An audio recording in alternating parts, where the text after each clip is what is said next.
Vamos começar a aula.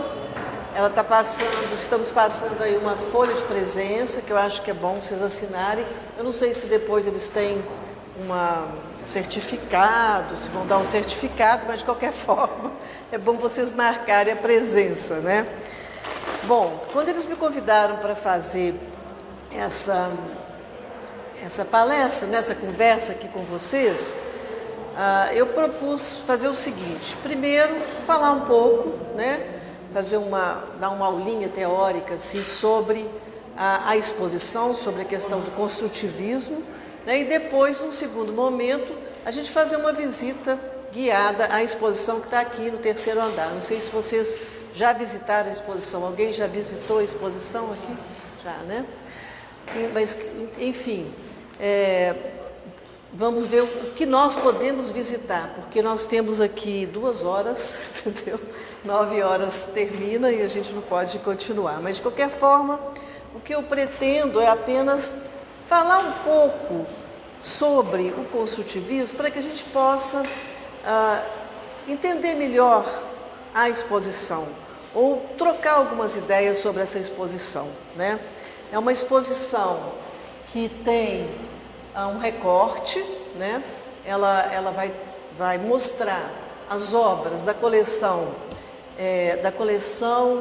Fantanal Cisneros, Fantanal Cisneros, e mesmo dentro dessas obras, dessa coleção, eles vão selecionar as obras construtivas, né?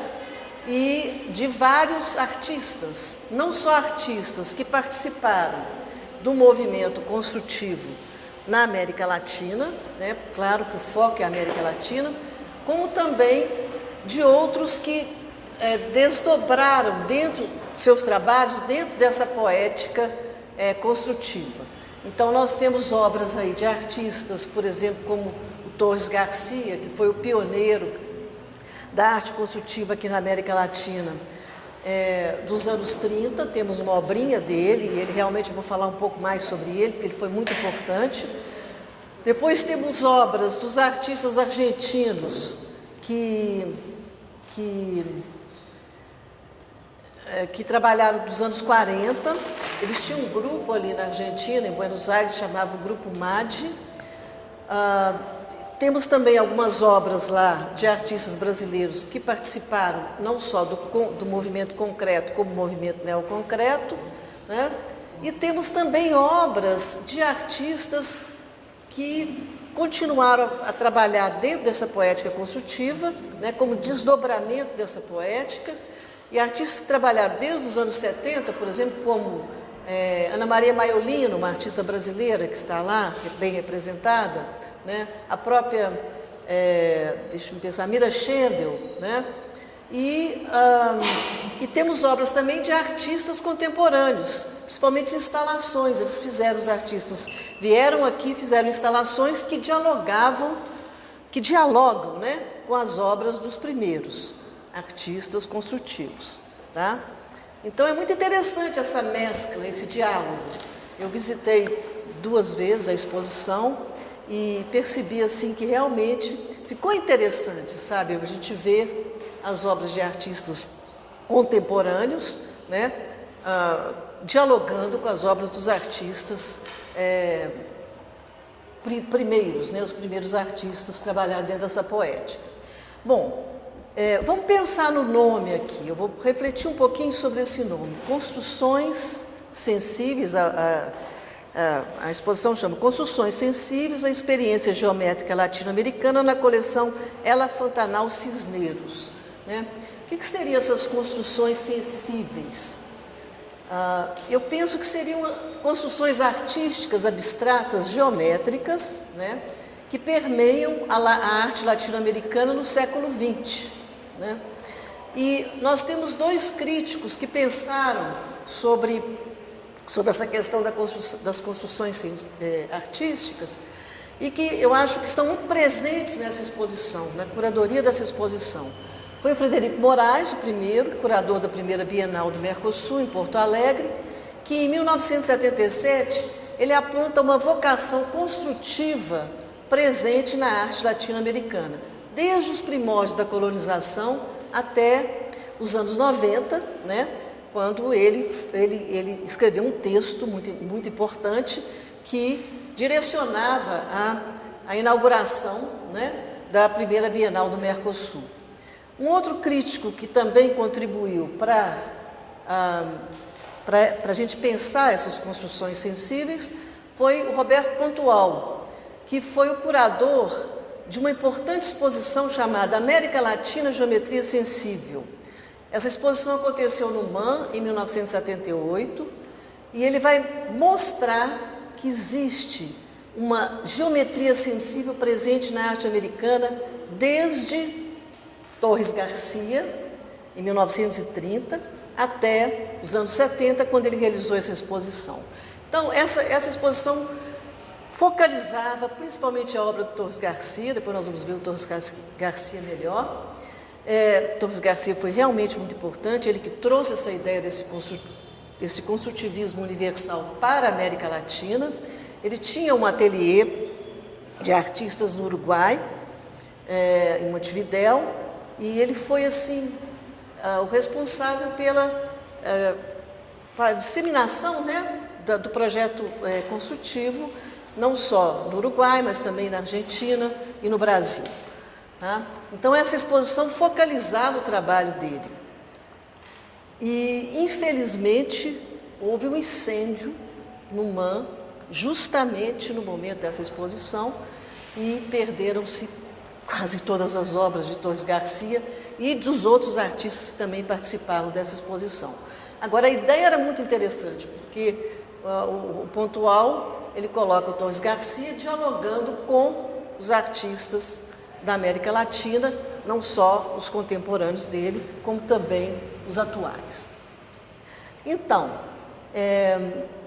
eu acho que essa exposição que nós vamos ver aqui, ela vai resgatar o pensamento, né, não só de Torres Garcia, como também do Roberto Pontual, como também do Frederico Moraes, né, dentro dessa ideia de que existe uma geometria sensível presente na arte latino-americana, né?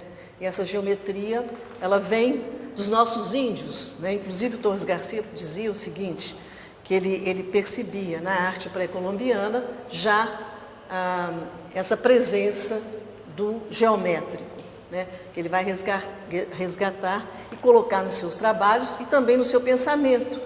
Ele vai escrever um livro que chama Universalismo Construtivo, onde ele vai colocar todas as ideias. Bom, isso é para introduzir a exposição, mas eu queria ir um pouco ir para trás, voltar lá no início do século XX, para a gente pensar como é que surgiu essa ideia do construtivismo. Será que o construtivismo foi apenas um movimento que aconteceu aqui na América Latina, ou ele teve alguma coisa anterior? E nós vamos voltar lá nas vanguardas, né? Eu quero falar um pouquinho sobre a vanguarda, porque as vanguardas está aí até um conceito, né, ambíguo, que tem sua origem topológica e militar, referindo-se àquele que está na frente, no fronte do campo de batalha, pronto para um ataque de surpresa. Então, esse conceito de vanguarda, de estar na frente, estar no fronte, de estar militando, foi apropriado pelos artistas que viveram entre as duas grandes guerras, ou seja, né, no início, na primeira metade do século XX, e que acompanharam as utopias revolucionárias, propondo a construção de um novo homem, um novo mundo e uma nova ordem social. Então, o conceito de vanguarda tem muito, ele não se restringe apenas à arte, mas é a arte dentro da sociedade, a arte dentro de uma proposta política, né? Então, que nós vamos chamar a atenção para as vanguardas construtivas. Mas antes, vou colocar para vocês o pensamento desse Peter Burger, que escreveu um livro sobre a teoria da vanguarda, onde ele coloca, né, todos esses movimentos, expressionismo, futurismo, construtivismo, dadaísmo, surrealismo, que foram movimentos de vanguarda que questionavam a concepção da arte autônoma, o Estatuto Social da Arte e o mercado de arte na sociedade capitalistas, né? Ou seja, foram movimentos que não só discutiam a questão formal, mas também discutiam o próprio status da arte dentro da sociedade capitalista, né?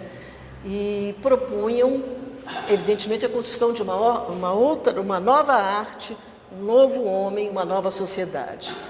Bom, isso é o conceito de Peter Burger que eu assino embaixo. Bom, vamos ver então as vanguardas. Nós não vamos falar das outras vanguardas, do surrealismo, do dadaísmo, mas das vanguardas construtivas, porque o nosso foco aqui é a arte construtiva. Vamos ver primeiro a vanguarda russa, que aconteceu no período da Revolução Russa, né? E que foi um movimento de artistas, arquitetos, designers, engenheiros, poetas, intelectuais russos, né? Articulado no período da Revolução em prol da construção de uma sociedade comunista. Eles usavam os meios científicos, tecnológicos, industriais e as formas elementares na arquitetura e nas artes visuais e na poesia, né, para fazer as suas obras de arte. Então, era um movimento que integrava vários tipos de artistas, né, e em prol da construção de uma nova sociedade, de uma nova arte. Eles se diziam artistas engenheiros porque a ideia era construir uma arte em sintonia com os avanços tecnológicos, né, os avanços científicos e fazer uma arte realmente produtiva. Eles não estavam preocupados com a beleza pura, a não ser alguns que nós vamos ver depois. Foram eles Vladimir Tatlin, Elysites, Rodchenko, Mayakovsky e vários outros. Nós vamos ver alguns, para vocês terem uma ideia do trabalho que eles propunham. O mais importante, talvez, o arquiteto mais importante foi Vladimir Tatlin, que fez esse famoso projeto utópico, que foi desenhado entre 1917 e 20, mas foi um projeto não realizado, né? Ele construiu um órgão de propaganda do Estado em forma de espiral, né? E que esse monumento ele teria um movimento, um dinamismo em direção ao futuro. Ele diz assim, o dinamismo da era espacial em direção ao futuro.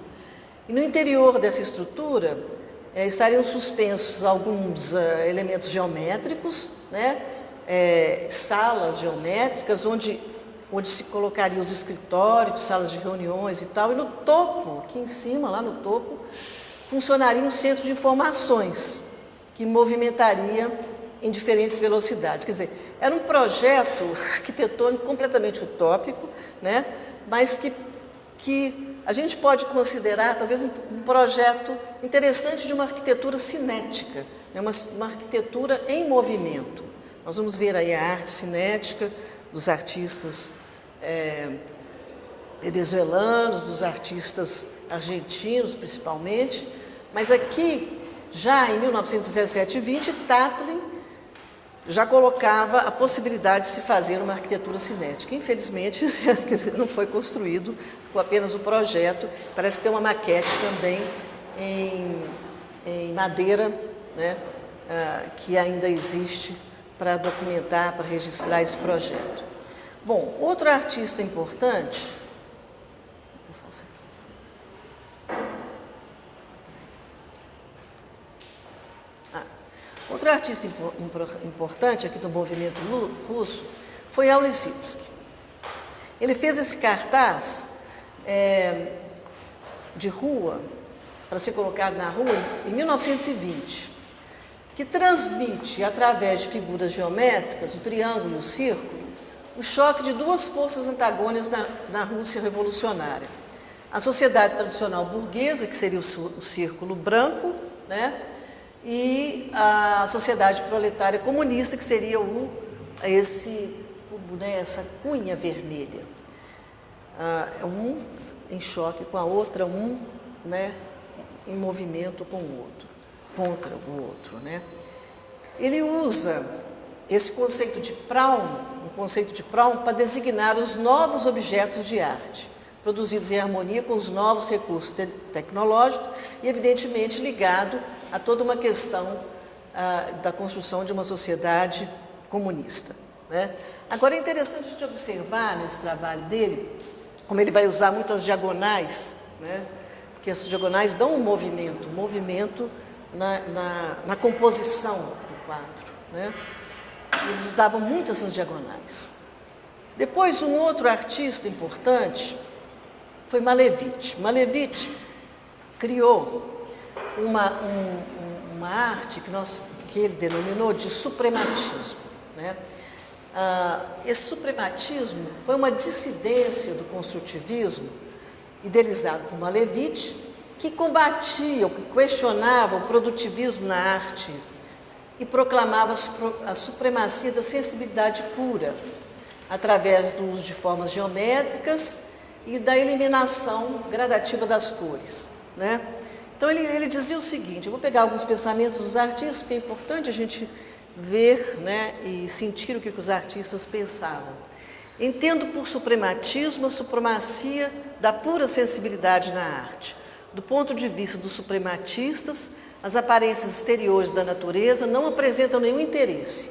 O essencial é a sensibilidade em si mesma, independente do meio em que teve origem. Quer dizer, buscava-se essa sensibilidade pura. Nada de representar a natureza, nada de abstrair a natureza, mas representar o que era a sensibilidade. E ele vai fazer dois trabalhos que são importantíssimos. Primeiro é o quadrado preto.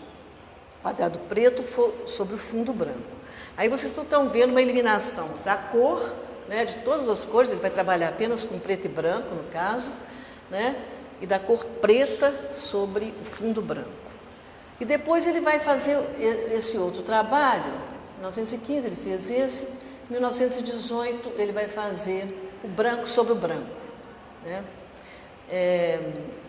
Ele chega no máximo, né? Não sei se vocês estão enxergando, mas existe aqui um quadrado branco sobre um fundo branco, sobre a tela branca, quer dizer, uma pintura branca sobre a tela branca. Então, ele vai eliminando a cor, vai eliminando a forma, até chegar nesse branco sobre o branco, que ele diz que é chegar nessa sensibilidade pura. O branco sobre o branco de Malevich provocou a reação de Rodchenko, um outro artista russo, que contra-atacou com uma outra obra chamada Preto sobre Preto, significando a morte de todos os ismos, inclusive do suprematismo. E aqui, visitando essa exposição, nós vamos ver o trabalho de um artista cubano chamado... Ele é interessante porque ele vai... Xavier de Castro, que ele vai fazer dois vídeos. Um vídeo branco, em homenagem a Malevich, branco sobre branco, e um outro vídeo que é preto sobre preto. Então, visitando a exposição, tem uma sala lá no final, onde ele vai...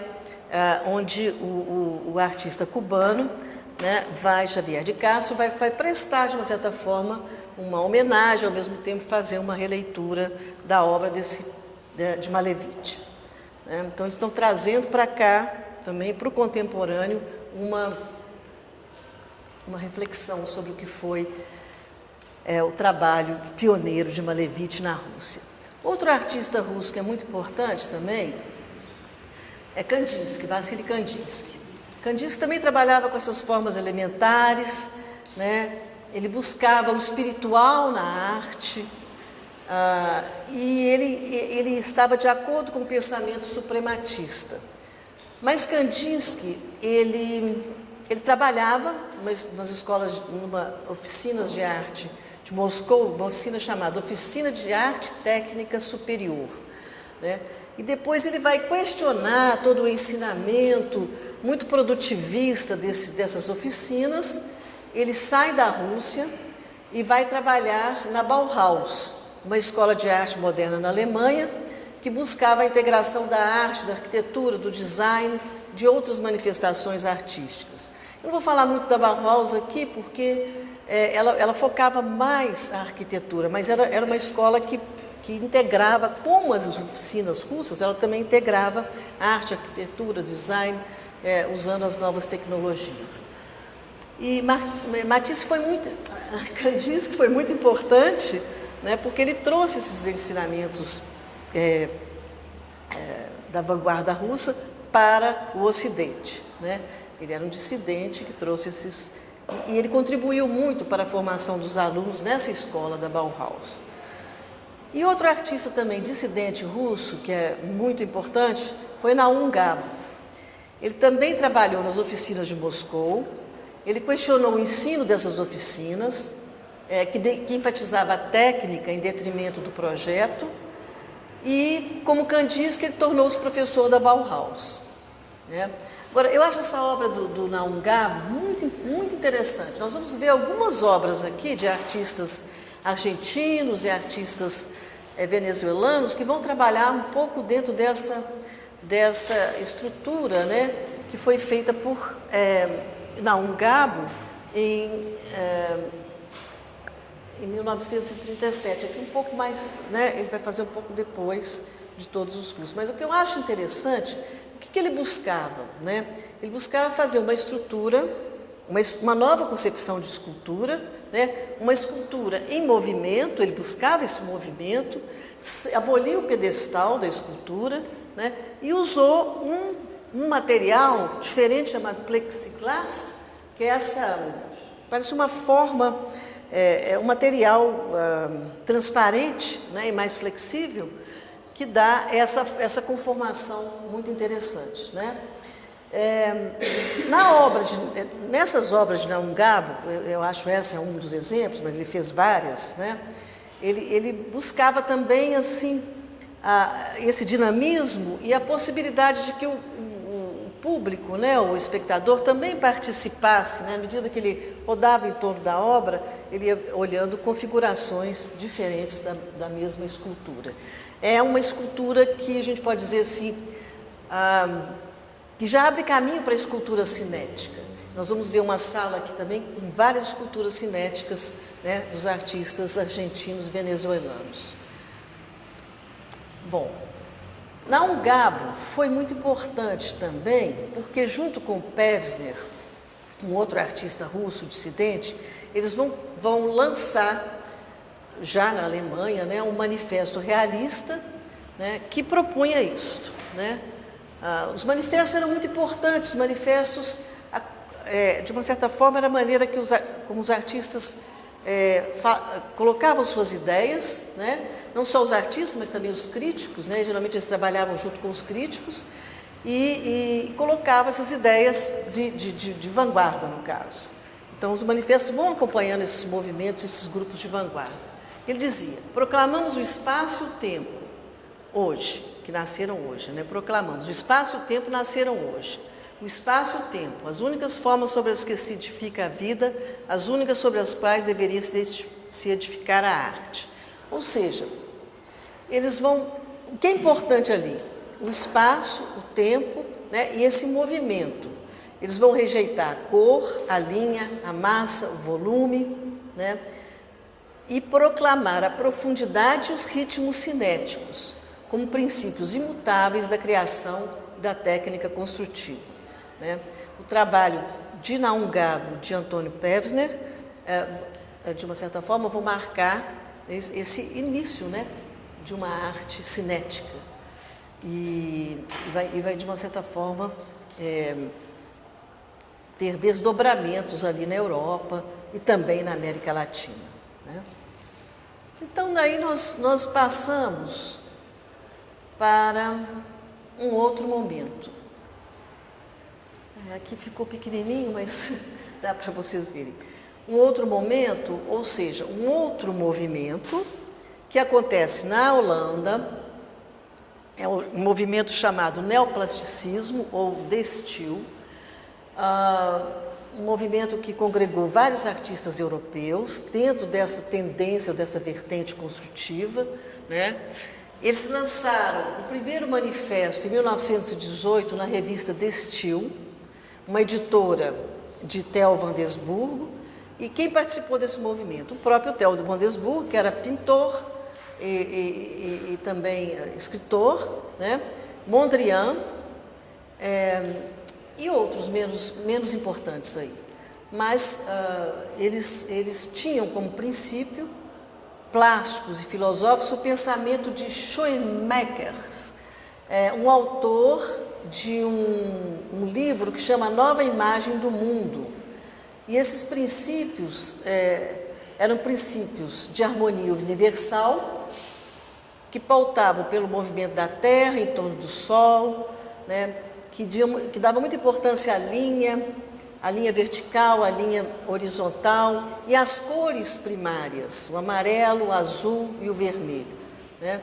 Então, era um movimento também, como talvez dialogava ali com a escola da Bauhaus, um movimento voltado para a arte, para a arquitetura principalmente, né?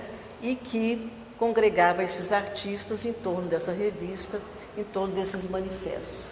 Nós vamos ver o trabalho de Mondrian, que foi o artista, né, mais importante desse movimento, a composição Óleo sobre Tela, de 1935, se não me engano. E aqui no Mondrian a gente pode ver como ele buscava, né, através dessas linhas verticais e orientais, buscava essa harmonia entre vertical, o horizontal, e buscava sempre usar as cores primárias, né? O azul, o amarelo e o vermelho.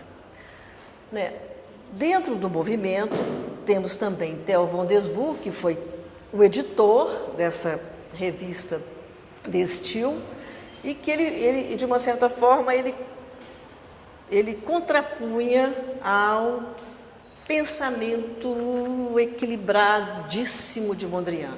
Então, ele já usava no seu trabalho as linhas diagonais, talvez influenciado pelos russos, ele dialogava muito com Euclides, né, na Rússia, e de uma certa forma ele rompia com aquela harmonia universal de Mondrian, né, e usava inclusive cores outras que não as primárias, né. Estamos vendo outras cores aí, com cinzas, etc. Uma coisa, acho que é importante a gente salientar também o pensamento de Theo van Doesburg, que ele foi o primeiro a falar da arte concreta, né?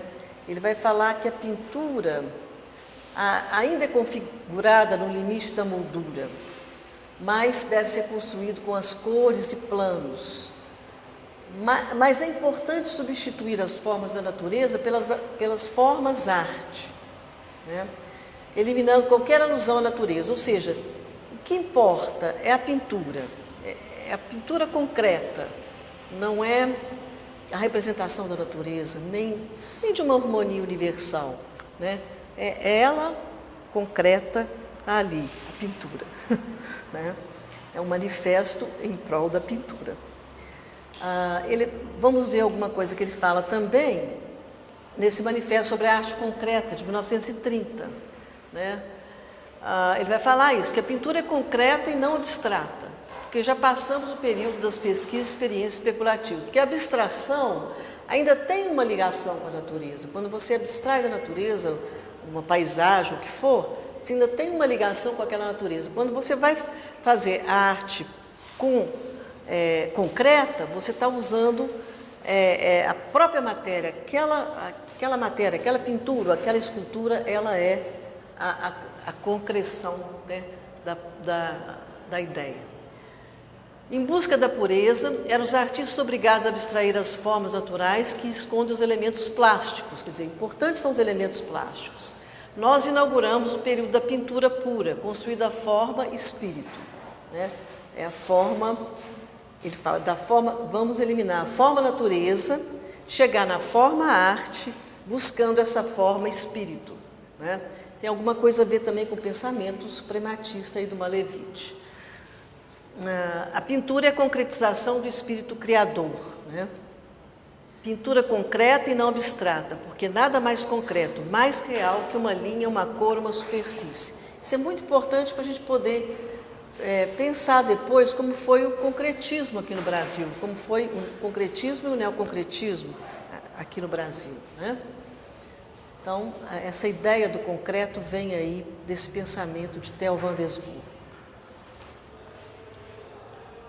Bom, aí agora vamos entrar na América Latina. Os precursores da Europa, que eu acho mais importantes para a gente entender a exposição, foram esses. Mas vamos ver agora a arte construtiva na América Latina. Nós vamos usar esse conceito mais abrangente de arte construtiva, voltando, né, ao pensamento dos russos, principalmente de Naum Gabo, Antônio Pevsner, signatários do Manifesto Realista, voltando também ao pensamento do suprematista de Malevich, mas enfatizando a questão do universalismo construtivo de Torres Garcia, né? Que eu já falei para você de Torres Garcia, foi um pintor e teórico uruguaio muito importante na disseminação da vertente construtiva aqui na América Latina. Ele vai escrever sobre o universalismo construtivo, que visava a criação de uma ordem universal, estruturada através da geometria e pautada pelo resgate do universo simbólico da arte pré-colombiana. Né? Tinha um ateliê em Montevidéu e foi muito importante na articulação das tendências construtivas no Uruguai, na Argentina e no Brasil durante os anos 40 e 50. Vamos ver alguns trabalhos dele, né? Aqui a gente está vendo um primeiro trabalho do lado de cá, a pintura construtiva, onde vocês podem ver, né? Ele vai usar, né, sempre as formas geométricas, horizontais, verticais, retângulos, quadrados, triângulos, né? E dentro dessas formas geométricas ele vai colocar algumas figuras, né? Então ainda tem alguma, ele chama a atenção, né? Ele volta a reintroduzir a figura, mas a figura de uma outra forma, não é para representar a natureza, é a figura para se integrar nessa estrutura construtiva primordial. E aqui está a capa do livro do Universalismo Construtivo, né? Foi lançado em 1944. Vamos ver outros. Torres Garcia, então, nós vamos encontrar um Torres Garcia aqui em cima na exposição, pequeno, mas muito, muito interessante.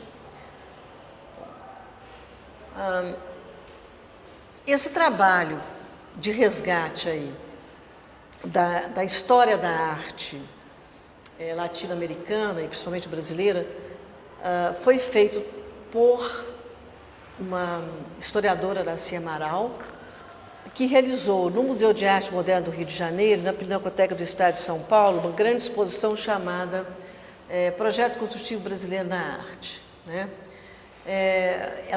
Eles fizeram essa grande exposição,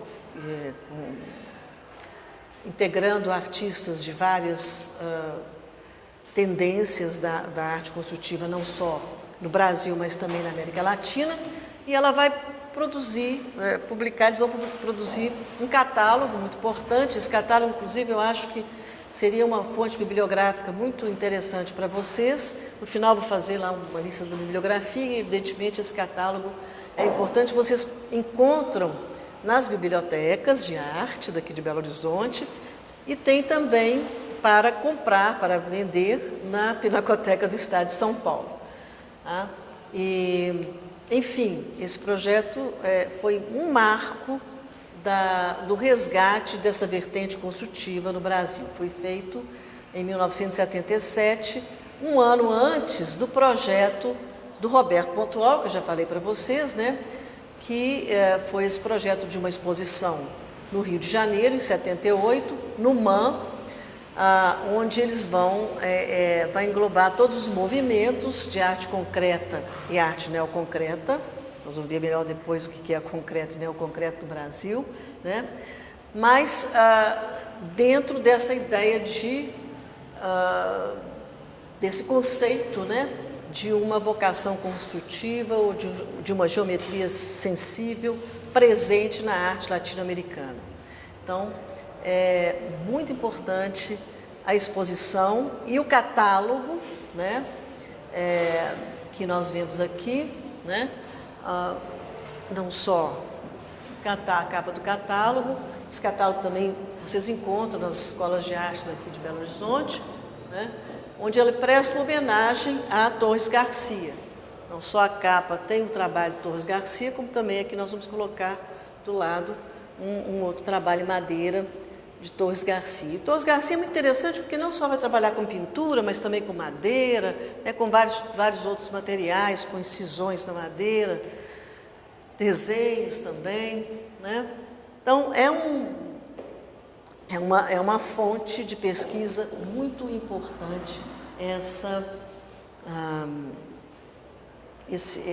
esse catálogo, né? América Latina, Geometria Sensível. Está esgotado, né? Não tem para vender, mas tem aí.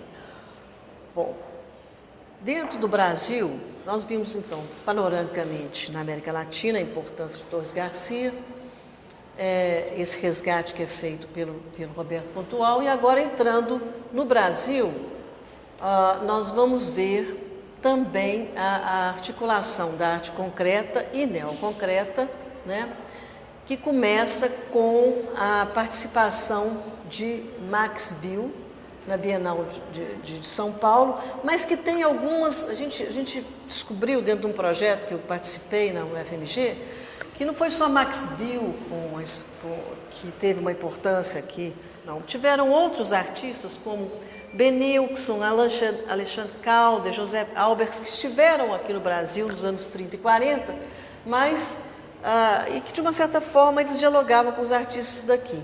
Mas o grande momento mesmo de introdução da arte concreta, ou do concretismo aqui no Brasil, foi através da primeira Bienal de São Paulo, em 1951, que integrou, né, artistas europeus com artistas argentinos, principalmente os argentinos e os brasileiros.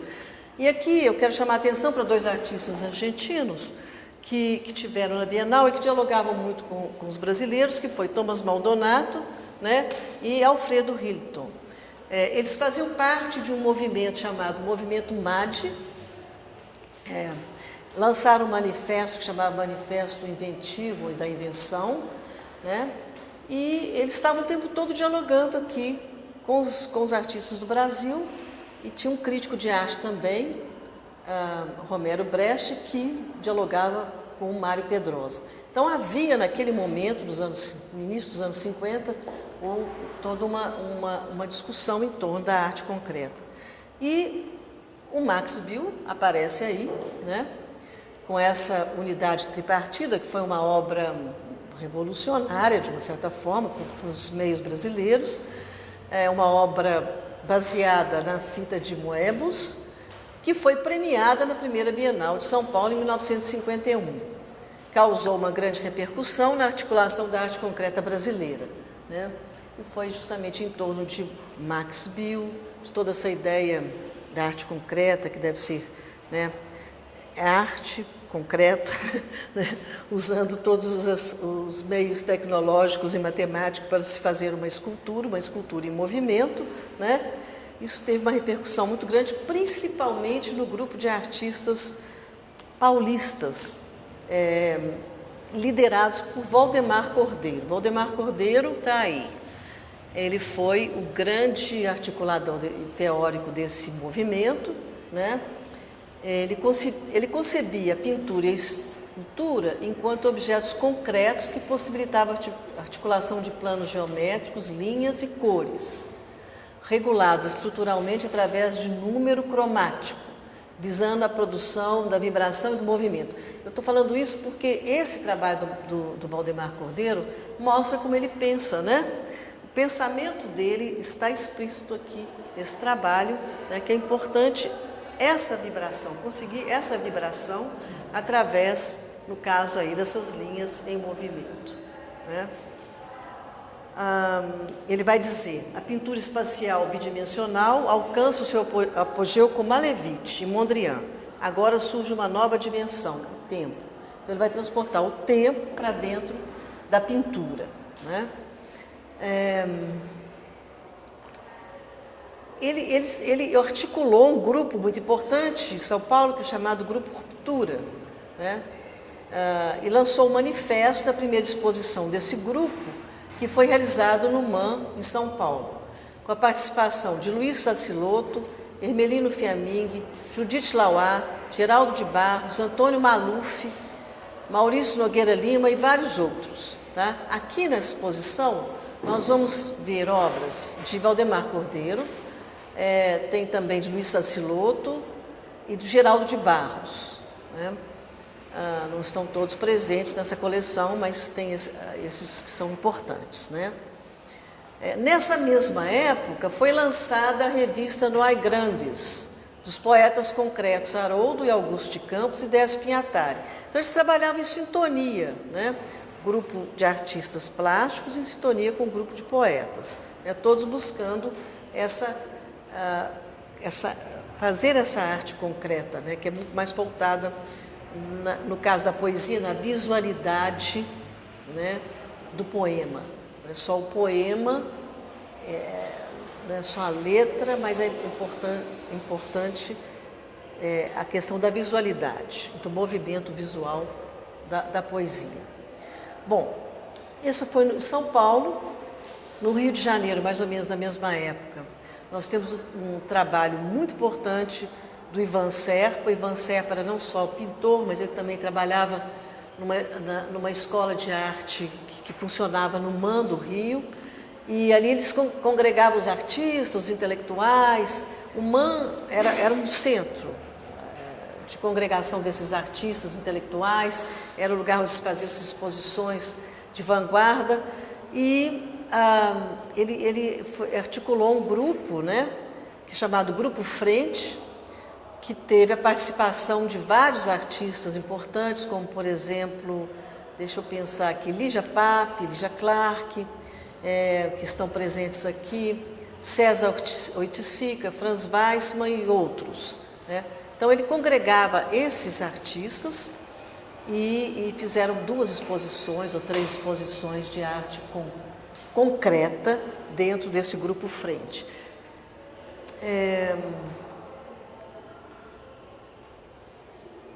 Então, retomando aqui, né, nós vamos ver do Rio de Janeiro, primeira formação desse grupo e depois uma dissidência desse grupo que foi denominado Grupo Neoconcreto, quer dizer, o grupo do novo concreto.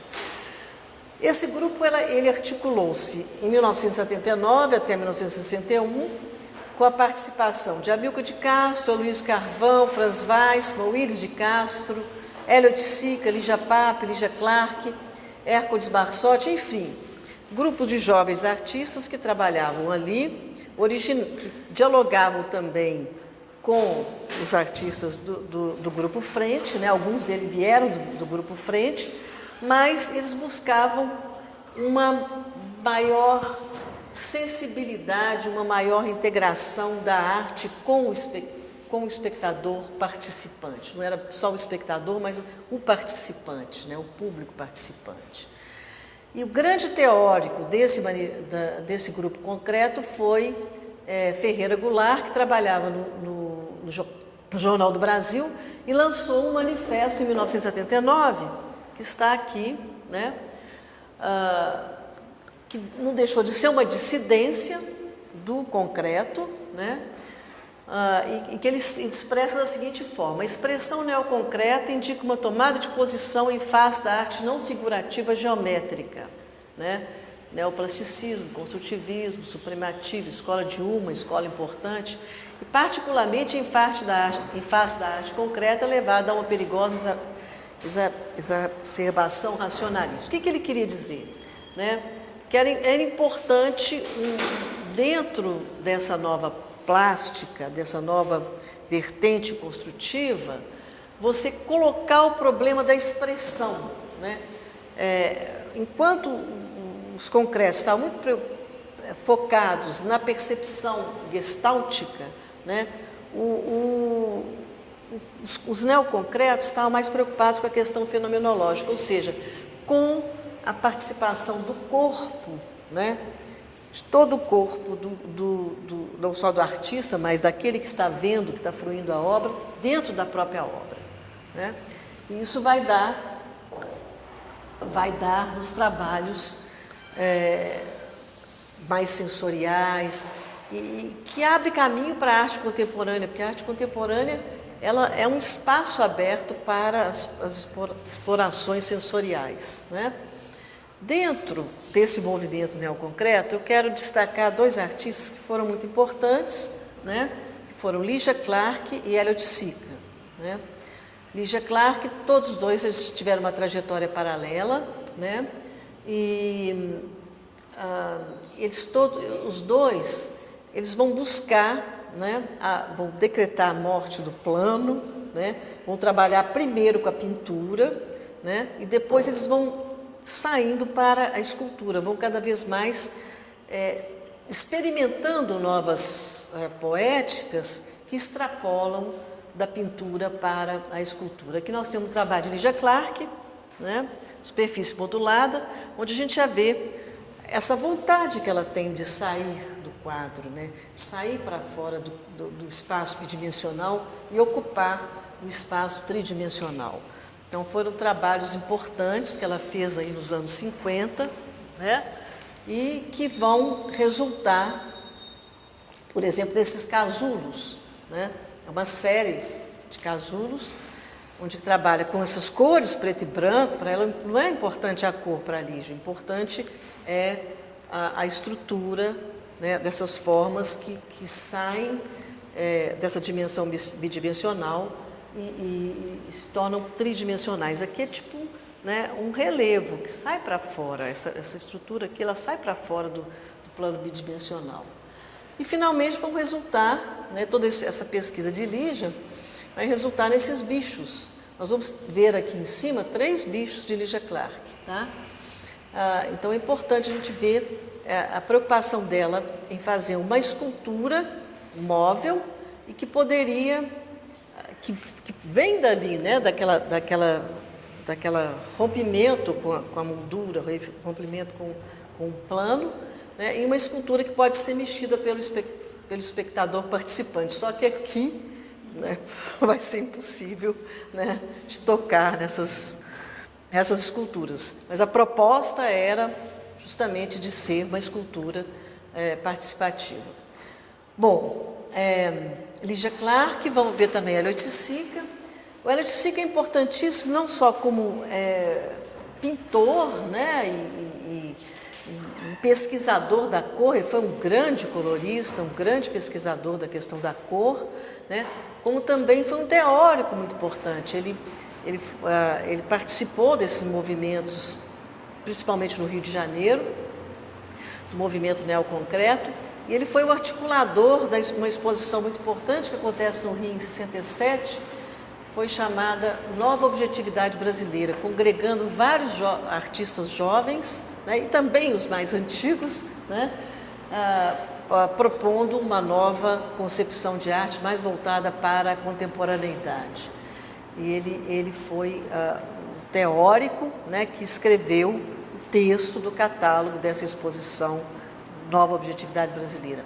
Ele estava o tempo todo escrevendo, o tempo todo refletindo sobre a própria arte, né? Ele foi um grande pensador também. E aqui nós temos um meta-esquema, né? Nós vamos ver o meta-esquema lá em cima também. É óleo sobre madeira compensada, né? Onde ele começa a fazer essas experiências com a estrutura da cor. Aqui nós temos 2 outros trabalhos de Elliot Sica. Eu acho importante um trabalho vermelho, que eu achei interessante esse vermelho, porque eu tive a oportunidade de ver esse trabalho da coleção Tonho quando estava pesquisando junto com essa equipe da UFMG, e ele pintou não só a frente, mas atrás, né, o verso. Eu não tenho o verso aqui para mostrar, mas é muito importante a gente ver o verso da pintura, né?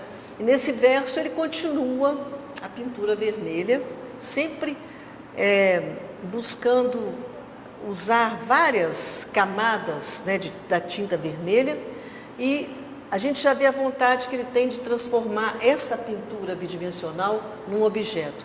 Enquanto a Lígia saiu na diagonal para fora, ele se concentrou no objeto. E o branco, né, é outro, já é um passo a mais. É o relevo espacial, onde ele já faz o próprio objeto branco, né, um objeto grande que fica de pendurado, né, e ele é branco, frente e verso branco. Uma homenagem também a Malevich. E aqui nós temos já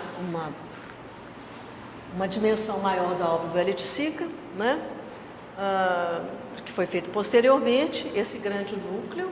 Ele fez vários grandes núcleos, esse é um importante, uma instalação, já onde ele coloca, né, esses objetos relevos, aqueles relevos todos pendurados, alguns na parede, trabalhando com a cor, sempre com a cor. Aqui ele vai trabalhar sobre essa tonalidade de amarelo. E daí você entra, né, é uma instalação aberta à participação do público, né, participante. Ele falava, é o espectador participante que entra dentro desse objeto. Então, você vê, em 1960, ele já trabalhando com instalações que vão, hoje a gente tem demais ainda, muitas instalações interessantes. E aqui é outra instalação de Hélio de Sica, que ele deixou o projeto Magic Square, que está em Iotim. Magic Square, a invenção da cor, onde ele fez esse projeto que expande, né, da pintura para a arquitetura, né, e ao mesmo tempo é uma escultura, né, é uma arquitetura escultórica, onde você tem a possibilidade de entrar dentro, experimentar essas cores, né, experimentar inclusive também a preocupação com o chão, de você pisar ali, né, naquele material que está ali no chão. Tá? Vocês conhecem esse trabalho do Hélio de Sica? Já tiveram oportunidade de conhecer? Muito interessante, né? Muito bonito. Bom, o Hélio vai estar aqui só com um meta-esquema, mas ele teve todo esse desenvolvimento. Agora eu vou passar rapidinho para os artistas construtivos independentes, porque eu acho importante chamar a atenção para outros artistas que não participaram, que não integraram o grupo concreto ou neoconcreto, mas que fizeram um trabalho independente, né, em sintonia com esses artistas do movimento concreto e neoconcreto. O Paulo Sérgio Duarte situa esses artistas como modernos fora do eixo, né? Uma vez que eles trabalham dentro de uma perspectiva construtiva tardia, não sei se é tão tardia assim, tem o concretismo e o neoconcretismo como referências externas, mas apresenta uma diversidade de poéticas dentro do solo descontínuo e difuso da arte brasileira. Enfim, são artistas que trabalharam dentro dessa vertente, mas que com uma liberdade poética talvez maior, né? E sem muita preocupação com a questão de sair para fora do plano, né? Com a questão de usar novas técnicas, né? De experimentar novas técnicas. Vamos ver alguns deles, né? Que é importante. A Mira Schendel, que nós vamos encontrar aqui, e o Rubem Valentim. Vocês podem ver, eles vão usar essas formas geométricas, mas de uma forma diferente, né? De uma forma bem singular, em diálogo, evidentemente, com aqueles concretos e neoconcretos. Vou passar um pouco rapidinho. Maria Leontina e Milton da Costa eram um casal de artistas construtivos. Aí eu posso dizer, talvez usar a ideia de construtivo é mais abrangente, porque abrange não só aqueles que pertenceram ao movimento concreto e neoconcreto, mas os outros também. E, inclusive, abre para outras poéticas. Você viu o trabalho, por exemplo, de Maria Leontina, tem uma referência, por exemplo, à cidade, né? Não é um trabalho tão rígido dentro da linha concretista. Eu queria chamar a atenção, para finalizar, dos artistas construtivos de Minas Gerais, porque às vezes eles ficam esquecidos, né? Nós temos aqui uma representante, Maria Helena Andrés, que está aí, né? Depois ela vai fazer também uma palestra para vocês, estamos combinando no dia 1º de dezembro, ela vir conversar aqui com vocês sobre a participação dela no movimento construtivo daqui de Minas Gerais, né? Então, acho importante a gente focalizar também os nossos artistas, aqueles que trabalharam aqui, né, e que às vezes não se ligaram tanto aos movimentos hegemônicos, né, de Rio e São Paulo. Mas alguns deles saíram para Rio e São Paulo. Então, o que eu considero? Artistas construtivos de Minas, aqueles que provenientes da Escola Guinhar. A Escola Guinhar é uma escola muito importante, que aconteceu aqui, vocês já devem saber, né?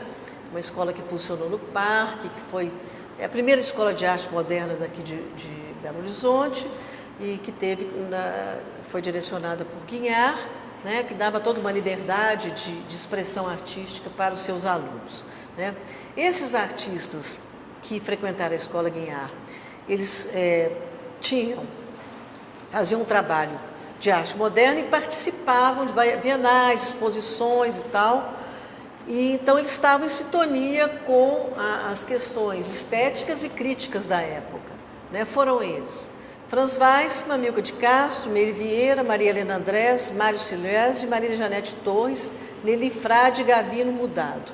Eu vou focalizar alguns deles porque essa minha pesquisa, essa pesquisa que eu fiz na UFMG, junto ao SECOR, a gente priorizou aqueles que tinham obras no Museu de Arte da Pampulha.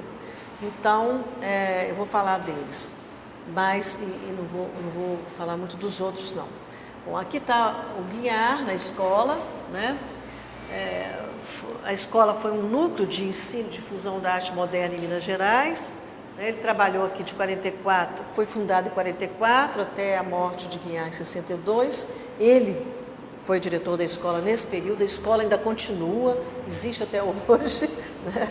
Claro que passou por vários problemas e tal, e hoje ela está muito bem instalada ali na Mangabeiras. E nessa escola, no comecinho da escola, quando foi fundado, houve esse grupo de artistas construtivos que atuavam no meio artístico de Belo Horizonte, Rio e de São Paulo. Então vamos ver um por um. Primeiro, Franz Weissmann, que foi professor também da escola, junto com Guinhar, e com Edith Berick. Ele dava aula de escultura e de modelagem. E aqui ele já começou a fazer experiências com desenhos no espaço. E a escultura que nós estamos vendo aí, uma escultura de 53, chama o Cubo Vazado, que foi selecionado na Segunda Bienal de São Paulo. E ele dizia o seguinte, que o importante para ele era o vazio, né? Era o vazio ativo. Ele não queria... ele queria fazer uma escultura que fosse em movimento e que trabalhasse com essa questão do vazio, né? No depoimento dele, Cubo Vazado foi o primeiro rompimento definitivo com a figura. Ele gostava muito do trabalho do Max Bill, e foi justamente desse estímulo do contato com a obra de Max Bill e também com as palestras de Max Bill que ele pensou que nasceu o Cubo Vazado, né? E no final acho legal quando ele fala assim: quando eu fiz o Cubo Vazado, também queria abrir as janelas e não fechar o mundo. Daí ele vai fazer vários experimentos de esculturas, e essa foi a escultura que eu trabalhei, né, de Franz Weissmann, que está no Museu de Arte da Pampulha, né, que mostra já a pesquisa dele em 1970, dentro desse campo da arte neoconcreta, né. Então, a gente pode ver a justaposição de losangos, de 4 losangos de alumínio, que formam um verdadeiro desenho no espaço, né? E que representa o ponto culminante de sua pesquisa com vazio ativo. Então, nós não vamos ter o Weissmann aqui, nós não temos ele nessa exposição, mas nós temos alguém que dialoga com ele, que é a Gego, uma artista venezuelana, que também vai trabalhar muito com alumínio, com os fios assim de arame, e que ela dizia que isso eram desenhos no espaço. Vocês vão ver 2 desenhos no espaço, são desenhos feitos com fios de arame, dessa importante artista venezuelana que nós chamamos de Gego. Tá? Bom, Amilcar de Castro também foi aluno do Guignard, ele foi aluno do Franz Weissmann na Escola Guignard. Em 1953 ele produziu a primeira escultura construtiva, se não me engano essa daí, 52, 53, usando o alumínio. Depois ele vai experimentar vários outros materiais, ele vai experimentar o ferro, a madeira, o vidro, enfim, dentro desse universo neoconcreto da escultura, ele fez várias experiências, né? Ele trabalhou no Rio de Janeiro, ele pertenceu ao movimento neoconcreto, junto com o Franz Weissmann também, que foi para o Rio de Janeiro. Lá ele trabalhou como design gráfico nas revistas Manchete e Cigarra, e ele fez a reforma gráfica do Jornal do Brasil. Ele era muito amigo também do Ferreira Goulart. Enfim, ele era assim um propagandista do movimento neoconcreto. Falava que o neoconcreto era tudo de bom, né, que já aconteceu aqui. A escultura que eu trabalhei no MAP foi essa escultura aí sem título, que a gente vê aí essa firmeza, essa imponência, né, do trabalho de Amilcar, e que revela a presença do minério de ferro proveniente do solo de Minas Gerais, né? É interessante porque ele vai trabalhar com o nosso ferro, ele vai trabalhar, ele não vai colorir, ele não tem a preocupação de colorir a escultura. O Weissmann já vai usar muita cor na escultura, mas o Amilcar não, ele vai trabalhar com ferro, e diz que o ferro já tinha cor própria, né? Então, o Amilcar foi outro artista desse movimento, e outra que talvez está sendo redescoberta agora é Meire Vieira. Também foi aluno do Guignard e fez pesquisas inovadoras no campo da arte concreta, da arte cinética, né? Ela tinha uma admiração muito grande por Max Bill, e ela foi, inclusive, mudou-se para a Suíça, participou do grupo Allianz, estudou na Escola Superior da Forma de Ulm, na Alemanha, onde convidada por Max Bill, né? Depois ela foi professora nessa escola. Ela não só fazia essas esculturas em movimento, né, buscando também esse cinetismo. Aqui está um depoimento dela sobre essas esculturas que ela chama de polivolumes, né? Ela tinha essa preocupação de envolver, né, de fazer uma arte social para uma sociedade sem ilusões coletivas, etc. Enfim, esse polivolume era aberto também à participação tátil, né, do espectador participante. Né? Uma obra aberta, uma obra que ela coloca como se aberta à participação, né? Nessa época, as ideias de Humberto Eco sobre a obra aberta estavam circulando também no contexto artístico da época. Mas o trabalho de Meire Vieira que eu vou chamar a atenção, e que está no Museu da Pampulha, é esse cartaz, que é interessante porque é uma outra maneira de ver a obra dela, é uma outra faceta da obra dela, né? Que mostra uma sensibilidade, conhecimento na criação do desenho gráfico. É um trabalho que ela fez para uma exposição chamada Brazilian Baut, né? É um cartaz para essa exposição, que aconteceu na Alemanha e também em Zurique, se não me engano, em Genebra, Zurique. E aqui a gente vê um pouco dessa história tem muito a ver com a construção de Brasília, da arquitetura brasileira, o uso dessas cores da bandeira brasileira, né, mas feita com muita sensibilidade, com muita harmonia, né? Ela tinha uma questão espiritual também, que ela buscava, dentro da filosofia dela, uma espiritualidade na arte. E essa espiritualidade também vai aparecer no trabalho de Maria Helena Andrés, está aí, nesse trabalho e no pensamento de Maria Helena, que foi também aluna de Guignard, foi colega desses artistas que nós estamos apresentando, participou de várias bienais de São Paulo. Esse trabalho, por exemplo, dela é um trabalho que está no Museu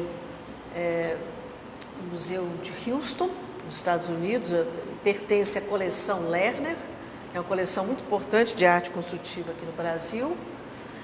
E todo o caminho da Maria Helena também vai da figuração para a abstração geométrica, né?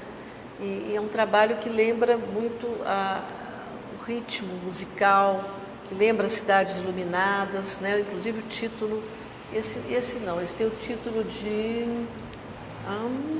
Fantasia de Ritmo, mas ela tem toda uma série nesse momento aí que é chamado Cidade Iluminada, né? A Maria Helena também escreveu vários livros, né? O Vivência e Arte, Os Caminhos da Arte. Inclusive eu estou citando na bibliografia um texto que ela escreveu sobre a arte construtiva brasileira, vale a pena vocês lerem, está nesse livro Os Caminhos da Arte, né? E ela sempre está fazendo uma reflexão sobre a arte e a espiritualidade, muito dentro daquela filosofia de Malevich, de Kandinsky, né? Que buscavam espiritual na arte. Maria Helena está aqui também com esse trabalho no Museu de Arte da Pampulha, que chama Cidade Iluminada, óleo sobre tela, dialoga muito com o trabalho de Maria Leontina, principalmente Maria Leontina, que eu mostrei antes para vocês, uma alusão assim à cidade, né? E está em sintonia com toda essa vertente construtiva. Mário Silésio também pertenceu a esse mesmo grupo,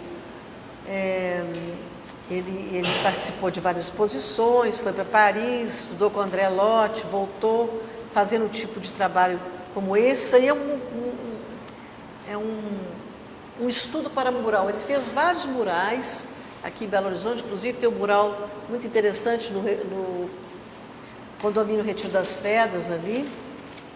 E isso aí é um estudo para mural que está na coleção de Lerner, em Houston também.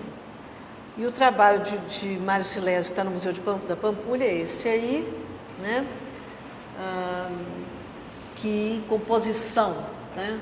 Uma composição onde a gente vê uma composição bastante dinâmica, em que a gente chama assim de quase arquitetura. Principalmente os críticos da época, eles diziam, o trabalho do Mário Silésio nos leva a uma quase arquitetura. Ele vai né, trabalhando essa forma geométrica de forma a querer sair ali do bidimensional para o tridimensional.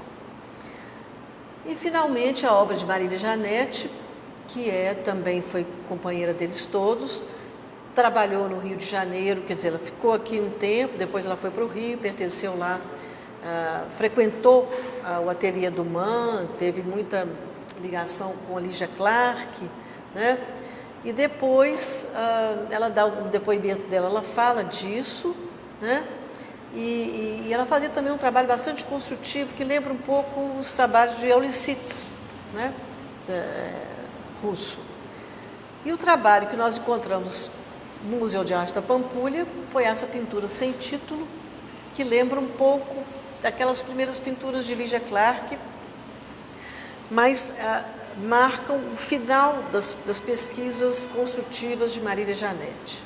Tá? Depois ela vai entrar numa outra fase, explorando mais relevos, superfícies em relevos, e esse é o ponto culminante do trabalho construtivo dela.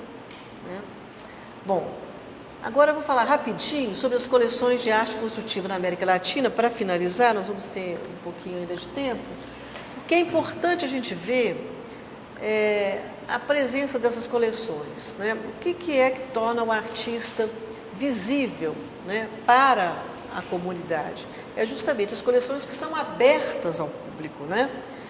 Então, a gente valoriza muito, por exemplo, o trabalho dessa exposição, que é uma exposição itinerante, né, que está passando por vários CCBBs do Brasil, e que vai mostrar justamente essa coleção da Ela Fantanaus, Cisneros, e eu queria chamar a atenção também para a importância de outras coleções, como a coleção Adolf Lerner, que está no Museu de Arte de Houston, que foi comprada pelo Museu de Arte de Houston. Isso possibilitou maior visibilidade à arte construtiva brasileira, a coleção da Patrícia Fel Cisneros, que foi doada agora ao MoMA, e a coleção da Ela Fontanel Cisneros, que está sediada em Miami, mas tem uma proposta de se transportar essa coleção para o Museu de Arte Contemporânea da Espanha, em Madrid. Então, é importante a gente ver as obras dessas coleções e essa possibilidade de divulgação que essas coleções fazem. Eu tive a oportunidade de visitar algumas obras da coleção da Patrícia Fel Cisneros, que estava na Fundação Goethe, em Los Angeles, e a gente estava fazendo um trabalho junto com o pessoal do SECOR, do Centro de Conservação da UFMG, onde a gente pesquisou não só a forma, mas também o material que os artistas usavam. Então, há toda uma vertente da história da arte, chamada História Técnica da Arte, em que prioriza o material, a obra, né? E aí nós estamos vendo um trabalho da Judith Lauan, que foi pesquisado, Judith Lauan, concreto, um trabalho cuja frente, né, lembra muito o trabalho do Valdemar Cordeiro, ela também pertencia a esse grupo, né, do Valdemar Cordeiro, em São Paulo, e aqui o lado de trás, né, o verso, onde ela escreve aqui em cima a técnica que ela usou, né, chama o acervo 241, ela usou a técnica tinta e esmalte sobre madeira, foi feita em 1956, coloca a dimensão, ou seja, aqui também tem alguma coisinha que talvez se refira à história dessa obra. Então, isso para chamar a atenção de vocês para o verso. Nós não vamos ver os versos das pinturas das obras que estão aqui em cima, mas é importante, quando a gente está pesquisando, também olhar o verso.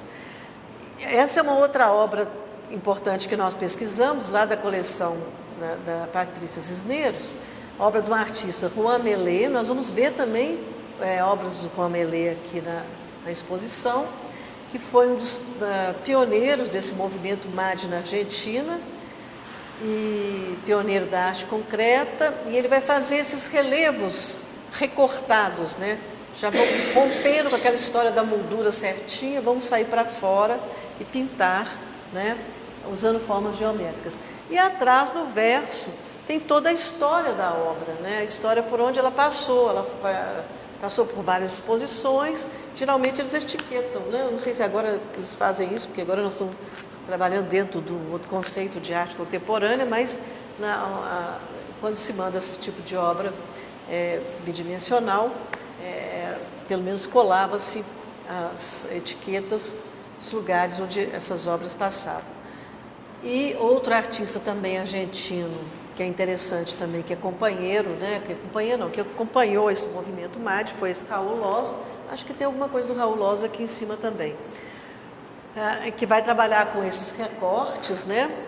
Relevos recortados e pintados, e aqui nós temos a frente e o verso da obra dele. Bom, e finalmente na coleção Fontanaus, nós não vamos mostrar a obra porque nós vamos visitar a coleção, só para dizer que é uma coleção que tem aproximadamente 3.000 obras de arte contemporânea, de artistas latino-americanos, como vários, né, Geraldo de Barros, Cildo Bereles, Hélio de Sica. Nós vamos ver Geraldo de Barros, Hélio de Sica, Lígia Clark, Mira Schendo e Ana Maria Maiolino, que estão presentes aqui. O foco da coleção é a arte cubana. Por quê? Ela Fontanaus é cubana. Então, evidentemente, a coleção prioriza os artistas cubanos. Inclusive, tanto na entrada da exposição, quanto quase que na saída, nós vamos ver instalações de artistas cubanos contemporâneos dialogando com os outros, né, de outras localidades, com os outros artistas precursores também. Aí, como eu te disse para vocês, a coleção está indo tá em Miami, mas vai ser transportada para a Espanha. E aqui é o finalmente mesmo, um depoimento dela, da colecionadora, ela, Manaus Cisneros, esteve aqui em São Paulo em 2015 e ela deu esse depoimento para o estado de São Paulo. É importante a gente ouvir também o depoimento dos colecionadores, que eles têm uma visão do mundo. Cada coleção, de uma certa forma, reflete o pensamento e a sensibilidade do colecionador, né? E ela diz o seguinte: eu sou uma colecionadora apaixonada pelo que compro e tomo risco como parte do que faço, do aprendizado. Hoje em dia, há muitos compradores de arte que são diferentes dos colecionadores. Eles investem seu dinheiro em uma área que constitui segura. Como colecionadora de arte, eu aposto na produção contemporânea e encaro o risco como consequência do colecionismo. Ou seja, ela tem coragem de uma certa forma, de investir em artistas jovens, artistas não conhecidos, ao lado de artistas consagrados, né? Então, vamos valorizar um pouco a coleção. E no que nós vamos visitar aí é uma parte, um recorte da coleção dela, mas que traduz muito a maneira como ela coleciona, né? Como ela gosta, que traduz muito a sensibilidade dela diante das obras construtivas, né? Eu fiz uma pequena bibliografia aí para vocês, mas só para apontar rapidinho, se vocês quiserem aprofundar aí no estudo, né, da arte construtiva, tem o livro da Araci Amaral, Projeto Construtivo Brasileiro na Arte, da Pinacoteca do Estado do Rio de Janeiro, que é justamente aquele livro, catálogo da exposição que ela fez. Tem o livro da Maria Helena Andrés, Os Caminhos da Arte, onde ela tem uma parte só sobre a arte, um texto só sobre a arte construtiva no Brasil.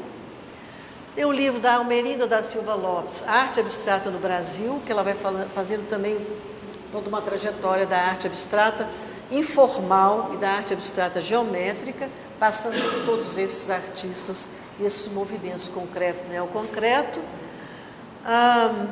O texto do Frederico Moraes, A Vocação Construtiva na Arte Latino-Americana, foi o texto que ele publicou no catálogo da primeira Bienal do Mercosul. Tem o texto também do Pontual, porque ele está no livro do Pontual, né?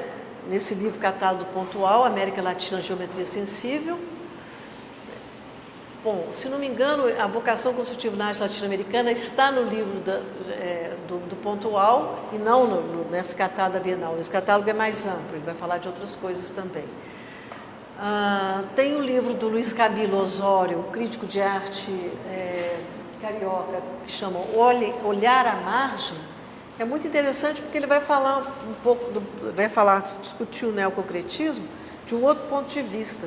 Tem lá só um texto só sobre o neoconcretismo no Rio, e ele vai mostrar a influência, por exemplo, do Clauder, né, dos trabalhos da Nise da Silveira no Engenho de Dentro, como essa arte dos loucos, essa arte que não foi falada ainda, não foi só Max Bill que influenciou os artistas brasileiros, foi também outros artistas como Calder, como esses artistas loucos, né, que trabalhavam, que estavam ali no Engenho de Dentro. Então, chama atenção para o texto e para o livro do Olhar à Margem, de Luiz Camilo Osório. Enfim, e tem, finalmente, o texto que eu escrevi, Arte Construtiva no Museu de Arte da Pampulha, que está no e-book que foi divulgado no site do LACICOR e da BCA.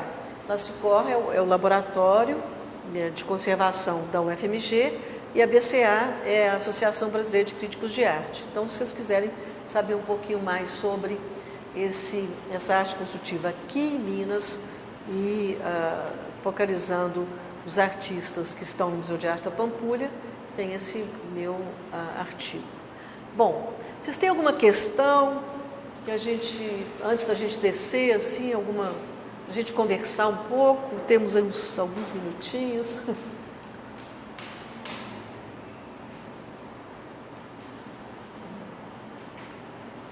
bom.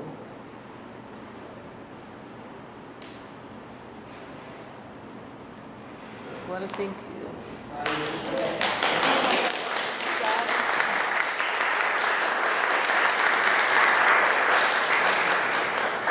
Obrigada, gente.